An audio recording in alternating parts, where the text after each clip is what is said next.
Assalamualaikum warahmatullahi wabarakatuh. Om Swastiastu, Namo Buddhaya, salam kebajikan. Sahabat-sahabat di manapun juga berada, kita masih bicara seputar ijazah Pak Jokowi atau kasus ijazah Pak Jokowi yang sudah membuat para kucluk menjadi tersangka. Hanya saja memang ada hambatan yang begitu besar di dalam menegakkan kebenaran terkait dengan kasus ini, sahabat ya, dimana ada 3 tokoh besar yang juga 2 orang diantaranya adalah merupakan Komite Percepatan Reformasi Polri yang mengeluarkan satu pernyataan yang jujur saja sampai hari ini mengusik terus. Saya punya pikiran seolah-olah bahwa ketiga tokoh ini adalah merupakan kuda Troya untuk menerobos pertahanan terakhir daripada Pak Jokowi. Siapa ketiga tokoh itu ya tentu tidak jauh dari yang sahabat-sahabat sudah pikirkan, yaitu Pak Jimli Asidiki sebagai ahli, termasuk Pak Prof Mahfud sendiri kan ahli tata negara juga, dan ada satu orang mantan Kabar Eskrim yaitu Pak Susno Duaji, sahabat. Tetapi ada hal juga yang menarik karena kemudian ada ahli pidana yaitu Profesor Dr. Jaming Ginting. Beliau kemudian membuat satu pernyataan yang saya kira pernyataan ini tidak saja dalam rangka melegitimasi apa yang sudah dilakukan oleh Polda Metro Jaya dalam hal ini para penyidik, tapi ini juga tamparan keras kepada para ahli ini. Sebab menurut Pak Prof Ginting ini berbanding terbalik ya dengan apa yang disampaikan oleh ketiga tokoh yang saya sebutkan tadi. Langkah penyidik menetapkan Roy Suryo dan kelompoknya sebagai tersangka itu sudah tepat dan sudah sesuai dengan prosedur hukum, sahabat. Nah, disinilah masalah besarnya, karena perbedaan pandangan ini saya kira bukan saja soal beda tafsir hukumnya. Ini cermin bahwa kasus Roy Suryo ini telah masuk di wilayah politik yang kental, penuh permainan dan penuh kepentingan. Sebab untuk apa misalnya seorang Susno Duaji yang dulu pernyataannya jelas-jelas luar biasa, bagaimana dia membela UGM, bagaimana dia membela dalam tanda petik Pak Jokowi ya, tetapi hari ini berbanding terbalik. Termasuk Prof Mahfud yang menurut hemat saya cenderung akhir-akhir ini mencele-mencele ya, mungkin karena kepentingan politik lah, apalagi Pak Prof Jimli ini kan. Nah, untuk lebih jelasnya sahabat, ini coba kita simak dulu seperti apa pernyataan daripada Prof Jaming Ginting ini. Roy Suryo itu sekarang jadi tersangka, kita tidak tahu persis kan itu karena apa sih. Kalau nanti di pengadilan lalu tiba-tiba dinyatakan Roy Suryo bersalah, padahal masalah utamanya dia menuduh palsu, harus dibuktikan dulu, dan yang membuktikan ijazah itu palsu atau tidak bukan polisi, malah bela Roy Suryo. Polisi itu hanya mengimpun alat bukti lalu dijadikan bukti di persidangan. Polisi dengerin ini Prof Mahfud itu nggak boleh. Ijazah itu tidak dengerin perlu ini dibuktikan di proses keperdataan karena nggak ada kaitan dengan pidana. Karena kalau di pidana itu dia melihat legitimasi terhadap suatu barang bukti didasarkan kepada dari siapa barang itu bukti itu dibuat dan instansi mana barang bukti itu dibuat. Jadi nggak perlu ke pengadilan, hanya cukup dari lembaga yang memang sudah mengeluarkan ijazah itu. Nah, nanti tinggal instrumen dari proses penyidikan lah yang akan menentukan. Contohnya kan ada level ya, level kan pasti sudah ada. Puslapor dari Baris Krim sudah mengatakan bahwa ijazah itu asli. Ya, berarti kan mereka sudah memegang ijazah aslinya. Jadi kalau sudah memegang ijazah aslinya, tinggal dia memastikan itu adalah asli, dilegitimasi dan dikonfirmasi dari lembaga yang mengeluarkan. Nah, itu sudah clear. Jadi maksudnya hakim akan memutuskan atau tidak? Kalau tadi kan Prof Mahfud mengatakan hakim lah nanti yang akan memutuskan apakah ijazahnya asli atau tidak, bukan polisi. Ada berbeda pandangan ya, Prof Mahfud? Kalau Prof Mahfud mengatakan harus ada lembaga perdata untuk menyatakan ini asli atau palsu, itu langsung bukan kewenangan pengadilan keperdataan. Kalau begitu nanti kita akan bahaya, nggak semua kasus pidana bisa diselesaikan hanya menunggu dengan putusan keperdataan. Ya satu-satunya putusan perkara pidana yang harus nunggu keperdataan yaitu 167, memasuki pekarangan orang lain tanpa izin. Itu aja. Kalau yang lain itu nggak perlu. Saya kira jelas sahabat ya. Bagaimana kita melihat kontrasnya antara pernyataan Prof Mahfud, Susno Duaji, kemudian Prof Jimli dengan Pak Jamin Ginting ini.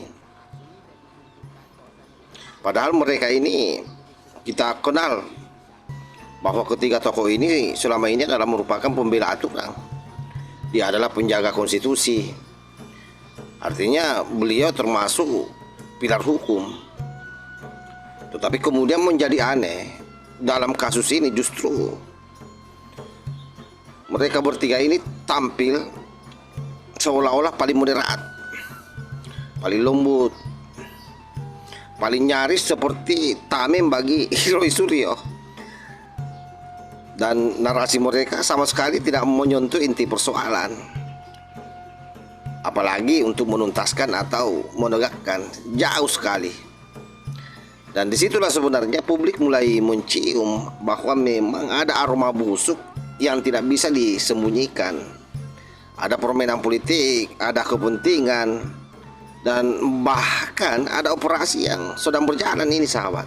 Untungnya masih ada orang seperti Pak Prof Jamin Ginting ini yang kemudian mematahkan narasi yang dibangun oleh tiga tokoh besar ini.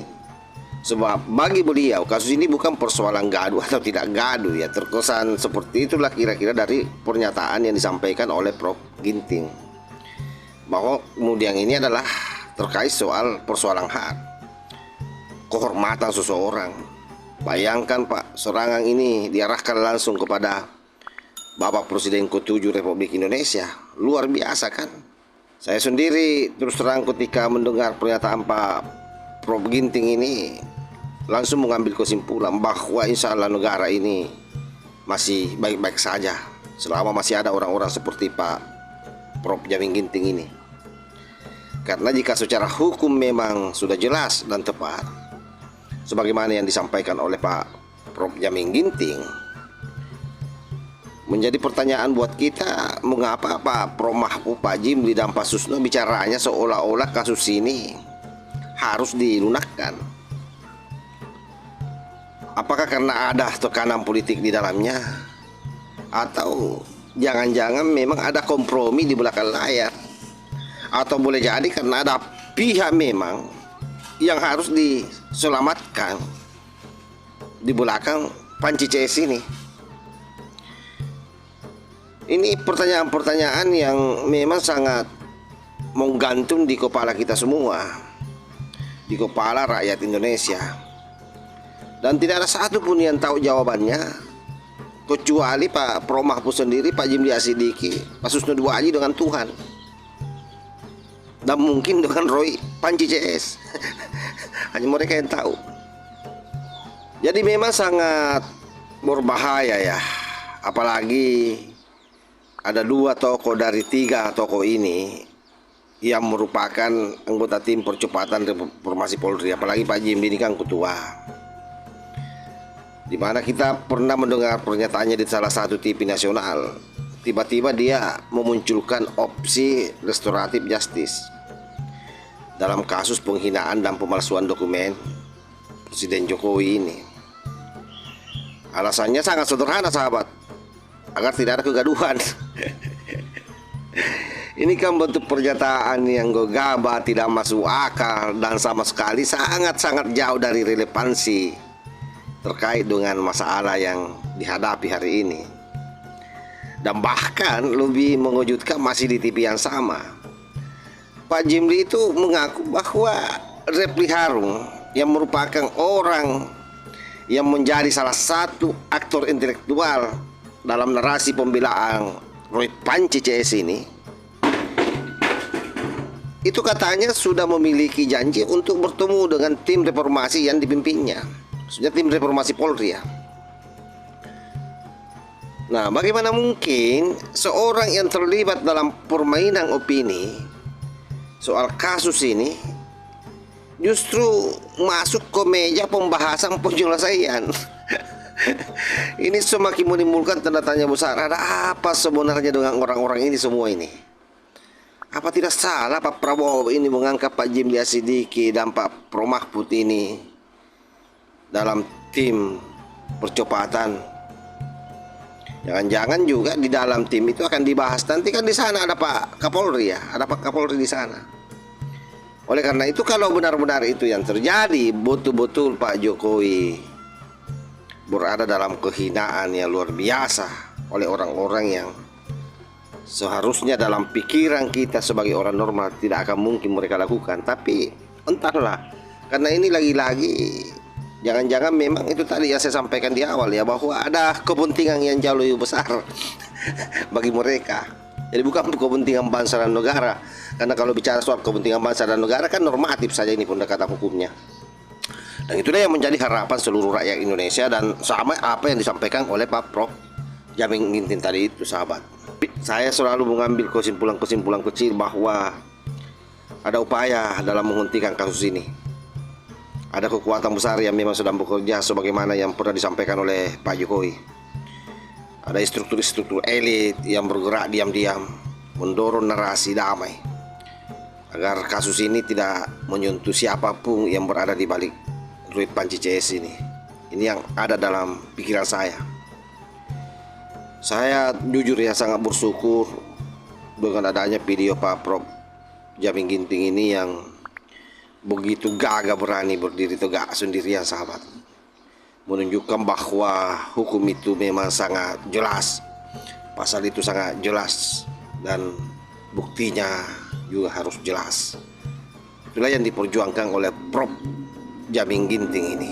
Sekalipun sesungguhnya memang sangat ironi ya, karena tokoh-tokoh yang seharusnya paling keras justru dia menjadi yang paling lunak. Kan kita kenal semua ini ketiga tokoh ini. Sehingga saya bertanya-tanya dalam hati, apakah Prof Mahfud, Prof Jimli, Susno ini tanpa sadar sudah menjadi kuda Troya.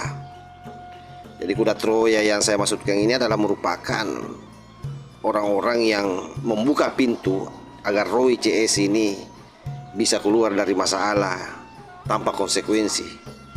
Ini sangat betul-betul menyakiti hati rakyat Indonesia kalau ini terjadi. Luar biasa memang kasihannya, tragedi ini betul-betul jatuh di wajah Pak Jokowi kalau ini terjadi. Coba bisa sahabat-sahabat bayangkan, setelah nama beliau dihina, ijazahnya dipermainkan, integritasnya diserang, lalu ujung-ujungnya kasus ini ditutup begitu saja. Apa kata rakyat ya?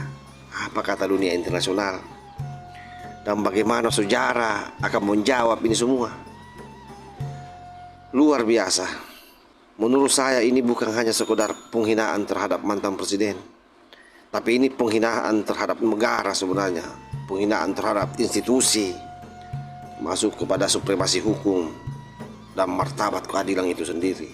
Kalau memang kasus ini harus terhenti, maka kita akan menerima kenyataan pahit bahwa keadilan di negeri ini tidak pernah benar-benar berdiri di atas hukum.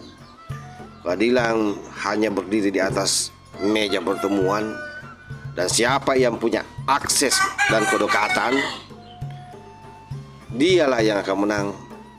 Dan itu adalah tragedi yang jauh lebih besar daripada kasus Roy Panci CS ini sendiri, sahabat. Saya kira demikian ya. Ini kita sudah terlalu panjang bicara ini.